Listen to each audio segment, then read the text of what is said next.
বন্ধুরা, আজকে থেকে শুরু হতে চলেছে আরসিবি ভার্সেস পাঞ্জাব ম্যাচ। তো আরসিবি ভার্সেস পাঞ্জাব ম্যাচে কোয়ালিফায়ার ওয়ানে কে খেলবে, তাদের প্লেইং 11 কী হবে, চলো আজকে দেখে নেব। পিসিবি বনাম আরসিবি কোয়ালিফায়ার ওয়ান ম্যাচটি IPL 2025-এর অন্যতম গুরুত্বপূর্ণ ম্যাচ হতে চলেছে। উভয় দল লিগ পর্বে দারুণ পারফরমেন্স দেখিয়ে পয়েন্ট টেবিলে শীর্ষ 2 স্থান করে নিয়েছে। পাঞ্জাব কিংস পর্বে 9টি ম্যাচ জিতে শীর্ষে রয়েছে, আর রয়্যাল চ্যালেঞ্জার্স ব্যাঙ্গালোর 9টি জিতে দ্বিতীয় স্থানে রয়েছে। শুধুমাত্র নেট রানের পিছিয়ে এই ম্যাচটি মুল্লানপুরের মহারাজ যাদব সিং আন্তর্জাতিক ক্রিকেট স্টেডিয়ামে অনুষ্ঠিত হবে। কোয়ালিফায়ার ওয়ান জয়ের অর্থ সরাসরি ফাইনালে নিশ্চিত করা। যখন হেরে যাওয়া দলটির কাছে ফাইনাল যাওয়ার আরও একটি সুযোগ থাকবে এলিমিনেটর ম্যাচের বিজয়ীর সাথে কোয়ালিফায়ার 2 খেলার মাধ্যমের সাথে। মানে এই দুই টিমের মধ্যে যে জিতে যাবে সে তো সরাসরি ফাইনালে, কিন্তু যে হেরে যাবে তার কাছে আবার সুযোগ থাকবে পাঞ্জাব ভার্সেস যে গুজরাট ভার্সেস মুম্বাই যে ম্যাচটা হবে সেখান থেকে যে উইনার আসবে তার সাথে খেলার। IPL ইতিহাসে এই দুইটি দল 35 বার মুখোমুখি হয়েছে। এর মধ্যে পাঞ্জাব কিংস 18টি ম্যাচ জিতেছে এবং রয়্যাল চ্যালেঞ্জার্স ব্যাঙ্গালোর 17টা ম্যাচ জিতেছে। অর্থাৎ হেড টু হেড রেকর্ডে পাঞ্জাবের সামান্য অগ্রাধিকার রয়েছে। তবে শেষ 5টি ম্যাচের দিকে তাকালে দেখা যায় আরসিবি 4-1 ব্যবধানে এগিয়ে আছে। এই মরশুমে লিগ পর্বে দুবার মুখোমুখি হয়েছে তারা। ব্যাঙ্গালোর চেন্নাই স্টেডিয়ামে পাঞ্জাব কিংস জয়লাভ করেছিল এবং মুল্লানপুরে আরসিবি প্রতিশোধ নিয়েছিল। উভয় দলই তাদের শেষ লিগ জিতে এসেছে, যা তাদের আত্মবিশ্বাসকে আরও বাড়িয়ে দিয়েছে। পিচের উপর দেখলে মহারাজ যাদবেন্দ্র সিং আন্তর্জাতিক ক্রিকেট স্টেডিয়ামে পিচ বোলারদের জন্য কিছুটা সহায়ক হতে পারে এবং বোলিং পিচ, তবে ব্যাটসম্যানরাও এখানে ভালো রান করতে সক্ষম। এই মরশুমে এখানে প্রথম ইনিংসে গড় স্কোর রয়েছে 173 রান। এই মাঠে খেলা 4টি ম্যাচের মধ্যে 3টিতে প্রথমে ব্যাট করা দল জিতেছে, যা টস জিতে প্রথমে ব্যাট করার সিদ্ধান্তকে প্রভাবিত করতে পারে। প্রথমে আমরা আজকে কথা বলে পাঞ্জাব কিংসের। শ্রেয়াস আয়ারের নেতৃত্বে পাঞ্জাব কিংস এই মরশুমে একটি অসাধারণ পারফরমেন্স দেখিয়েছে। দলটি 14 ম্যাচের মধ্যে 9টি জিতে লিগ টেবিলের শীর্ষে রয়েছে। তাহলে শেষ ম্যাচ মুম্বাইয়ের ইন্ডিয়ান্সকে 7 উইকেটে হারিয়ে কোয়ালিফায়ার ওয়ানে জায়গা করে নিয়েছে পাঞ্জাব কিংস। পাঞ্জাব কিংয়ের ব্যাটিং লাইন আপ ভীষণ শক্তিশালী। পাঞ্জাব কিংয়ের top order Prabhsimran Singh, Priyansh Arya, Josh Inglis এবং শ্রেয়াস আয়ারের মতো বিধ্বংসী ব্যাটাররা রয়েছে। পমসিমরন সিংয়ের এবং প্রিয়াঙ্ক সারিয়া জুটি দলের জন্য ভালো শুরু এনে দিতে সক্ষম। জস ইংলিশ শেষ ম্যাচে মুম্বাইয়ের বিরুদ্ধে 73 রানের একটি দুর্দান্ত ইনিংস খেলেছে। অধিনায়ক শ্রেয়াস আয়ার নিজেও এই মরশুমে সেরা রান সংগ্রাহকদের মধ্যে রয়েছে। মার্কাস স্টয়নিস এবং শশাঙ্ক সিংও ব্যাট হাতে বড় অবদান রাখতে পারেন। নেহাল ওয়াদ্রা লোয়ার মিডল অর্ডারের গুরুত্বপূর্ণ ভূমিকা পালন করেছে। আমরা যদি দেখি পাঞ্জাব কিংসের বোলিং, অর্শদীপ সিংয়ের পাঞ্জাবের প্রধান বোলার, যিনি এই মরশুমে 18টি উইকেট নিয়েছে এবং দলের হয়ে ধারাবাহিকভাবে উইকেট শিকার করে যাচ্ছে।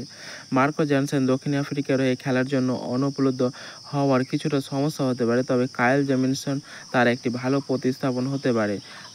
হারমপ্রীত ব্রার এবং যুজবেন্দ্র চেহাল স্পিন আক্রমণে গুরুত্বপূর্ণ ভূমিকা পালন করবে।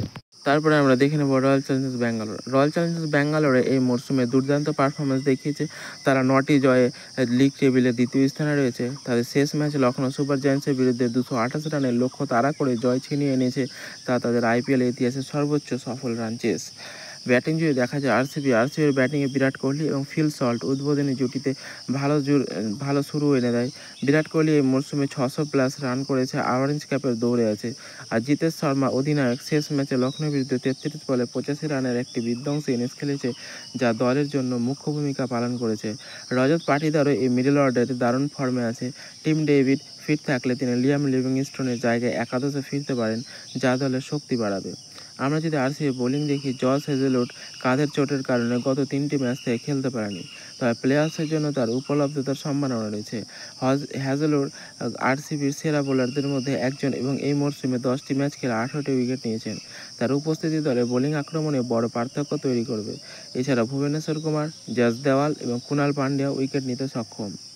আমরা যদি দেখি যে মূল প্লেয়ার রয়েছে পাঞ্জাব কিংসের, শ্রেয়াস আয়ার অধিনায়ক, ব্যাট হাতে দলের নেতৃত্ব দিচ্ছেন এবং গুরুত্বপূর্ণ রান করেছেন।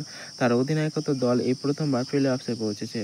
পাঞ্জাবের দিক থেকে দেখলে হবে প্রিয়াঙ্ক সারিয়া ওপেনিংয়ে দ্রুত রান তুলে দলকে ভালো শুরু এনে দিতে পারে। তারপরে জস ইংলিশ উইকেটকিপার ব্যাটসম্যান, বিধ্বংসী ব্যাটসম্যান যিনি দ্রুত রান তুলতে সক্ষম। শেষ ম্যাচে তার 73 রানের ইনিংসটি জয়ের অন্যতম কারণ ছিল। আর বোলিংয়ের দিক থেকে আমরা যদি দেখি তাহলে অর্শদীপ সিং দলের প্রধান পেসার, তিনি নিয়মিত উইকেট শিকারী এবং ডেথ ওভারে ভালো বল করে। যুজবেন্দ্র চাহাল যদি ফিট থাকেন তাহলে তার লেগ স্পিন ওভারে মাঝের ওভারে উইকেট এনে দিতে পারে। রয়্যাল চ্যালেঞ্জার্স ব্যাঙ্গালোর দেখলে গেলে বিরাট কোহলি দলের সবচেয়ে অভিজ্ঞ এবং সেরা ব্যাটসম্যান। বড় ম্যাচে তার পারফরমেন্স দলের জন্য অত্যন্ত গুরুত্বপূর্ণ।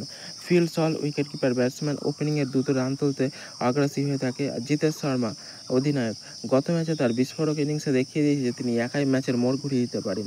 রজত পাটিদার মিডল অর্ডারে দ্রুত রান করতে সক্ষম এবং দলের ব্যাটিংয়ের গভীরতা বাড়ান। জস হেজেলউড যদি ফিট থাকে তাহলে তার বোলিংও তার দলের জন্য গুরুত্বপূর্ণ হবে। তিনি নতুন বলে এবং ডেথ ওভারে উইকেট নিতে পারেন। উভয় দল দারুণ ফর্মে আছে এবং তাদের মধ্যে একটি হাড্ডাহাড্ডি লড়াই প্রত্যাশিত। পরিসংখ্যানে সাম্প্রদায়িক ফর্মের দিকে তাকালে আরসিবি কিছুটা এগিয়ে থাকতে পারে। তাদের শেষ 5 ম্যাচের পারফরমেন্স 4-1 এবং শেষ ম্যাচে লখনৌ বিরুদ্ধে তাদের রেকর্ড রান তার আত্মবিশ্বাস তাদের পক্ষে যেতে পারে। অন্যদিকে পাঞ্জাব কিংস টেবিলের শীর্ষে থাকা সত্ত্বেও তাদের হোম গ্রাউন্ড মূল্যায়নপুরে এই মরশুমে 4 ম্যাচের মধ্যে মাত্র 2টি জিতেছে, যা কিছুটা চিন্তার বিষয়। তবে টি-20 ক্রিকেটের ম্যাচের মোট যে কোনো মুহূর্তে ঘুরে যেতে পারে। ব্যক্তিগত পারফরমেন্স, বিশেষ করে মূল খেলোয়াড়দের পারফরমেন্স ম্যাচের ফলাফল নির্ধারণ করবে। টস এবং পিচের অবস্থা, মাঠের কৌশল বড় ভূমিকা রাখতে পারে। যদি জস হেজেলউড আরসিবি দলে ফেরে তাহলে বোলিংয়ে আরও শক্তিশালী হবে।